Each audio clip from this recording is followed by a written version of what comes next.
Man Booker पुरस्कार के लिए किन देशों के लेखकों पर विचार किया जाता है?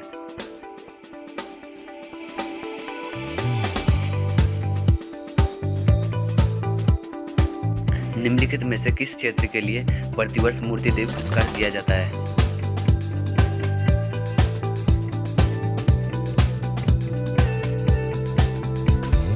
कालिदास सम्मान प्रारंभ किया गया।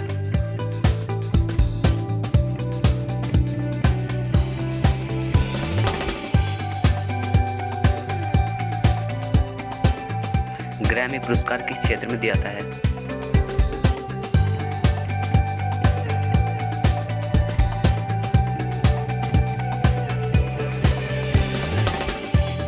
राष्ट्रीय एकता पर बनी सर्वोत्तम फीचर फिल्म को किस पुरस्कार से सम्मानित किया जाता है?